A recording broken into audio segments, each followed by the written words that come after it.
नमस्कार, मैं हूं आपके साथ निलोफर अंसारी और आप देख रहे हैं QMT न्यूज। आइए नजर डालते हैं आज की बड़ी खबर पर। उत्तर प्रदेश के मुरादाबाद थाना सिविल लाइन क्षेत्र में सपा कार्यालय प्रशासन की सख्ती के घेरे में आ गया है। जिला प्रशासन ने सपा कार्यालय को 2 सप्ताह के भीतर खाली करने का नोटिस जारी किया। यह आदेश पिछले 1 सप्ताह को कार्यालय के आवंटन निरस्त करने के बाद आया और अब इस विवाद ने राजनीतिक गलियारों में हलचल मचा दी है। सपा कार्यालय, जो कोठी संख्या 4 के नाम से जाना जाता है, 13 जुलाई 1994 को तत्कालीन राष्ट्रीय अध्यक्ष मुलायम सिंह यादव के नाम 250 रुपये मासिक किराए पर आवंटित किया गया था। मुलायम सिंह यादव के निधन के बाद इस भवन का नामांतरण सपा के द्वारा नहीं किया गया, जिससे अब प्रशासन ने इसे कब्जा लेने का औपचारिक कदम बना दिया है।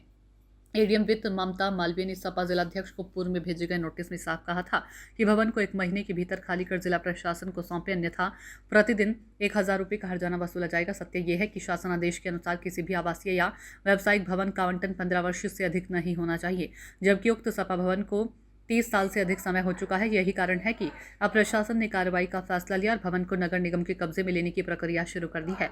सपा जिलाध्यक्ष जयवीर सिंह ने बताया कि प्रशासन की ओर से प्राप्त नोटिस पर विधिक सलाह ली जा रही है और जल्द ही इसका औपचारिक जवाब दिया जाएगा। उन्होंने कहा कि पार्टी स्थिति का मूल्यांकन कर रही है और कानूनी मार्ग अपनाएगी। मुरादाबाद में इस आदेश के बाद राजनीतिक हलचल भी तेज हो गई। शहर के राजनीतिक समीकरणों पर इस फैसले का सीधा असर पड़ सकता है। प्रशासन और सपा के बीच संभावित टकराव की आशंका भी जताई जा रही है। ये मामला मुरादाबाद के राजनीतिक इतिहास में एक संकेतक घटना के रूप में देखा जा रहा है, जो बताता है कि प्रशासन किसी भी अनियमितता पर कैसे सख्ती दिखा सकता है। आने वाले दिनों में यह स्पष्ट होगा कि सपा किस तरह से इस नोटिस का जवाब देती है और भवन के भविष्य को लेकर क्या कदम उठाए जाते हैं। जो कार्यालय है मुरादाबाद का, हाईकोर्ट में उसकी मीट है, आप लोग आज वहाँ पे गए थे, क्या चर्चा हुई वहाँ के समाजवादी पार्टी के पदाधिकारियों के साथ? हाँ, वो हमारे एसएम साहब, हमारे तहसीलदार, हमारे सीओ साहब लोग वहाँ गए थे और ये था कि हमें कब्जा आज प्राप्त करना है, क्योंकि जो दी हुई मियाद थी वो समाप्त हो चुकी थी।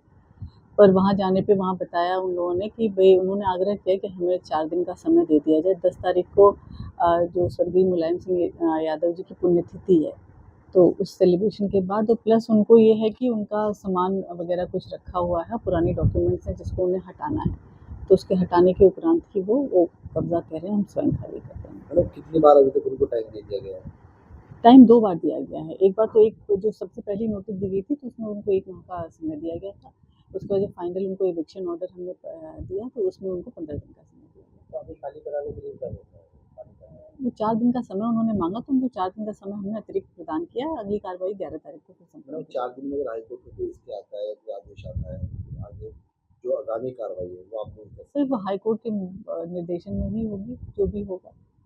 यदि कोई आदेश आता है तो उसके आलोक में कार्रवाई होगी, नहीं आता है तो हमारी कार्रवाई तो प्रस्तावित होगी। आज एसीएम आए थे यहाँ पर आपके कार्यालय पर, क्या बात हुई?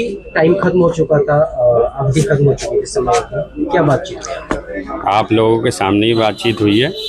अब हमारा कोर्ट में विचाराधीन है और लगातार अभी 10 तारीख तक कार्यक्रम है पार्टी कार्यालय पे। हमारे स्वर्गीय श्री नेताजी मुलायम सिंह यादव जी की पुण्यतिथि भी है और सन 1994 से ये कार्यालय यहाँ पर हमें आवंटित हुआ है शासन से और लगातार यहाँ कार्यक्रम होते थे। वही बात हुई है अभी कि कार्यक्रम है लगातार। हाईकोर्ट आपके द्वारा हाईकोर्ट अब ये तो न्यायालय का है, रेट डाल रखी है, अब जो भी निर्णय आएगा। अभी क्या उनके द्वारा क्या कहा गया? आपने टाइम मांगा क्या आज? हम अपने कार्यक्रम कर रहे हैं, उसके बाद देख लेंगे जो भी होगा। तो क्या उनके द्वारा जो समय दिया गया उस पर सहमति जता दी? अभी आप लोगों के सामने जो बात हुई है, और बाकी तो कोई नई बात हुई नहीं है। समय तो उन्होंने पहले नोटिस दे ही रखा है। 10 तारीख की बात आ रही है, अब हमें आपको पता होगा। फिलहाल के लिए इस खबर में इतना ही। देश और दुनिया से जुड़ी हर खबर देखने के लिए हमारे चैनल QMT न्यूज को लाइक करें, सब्सक्राइब करें और हाँ, वीडियोस को शेयर करना ना भूलें। नमस्कार।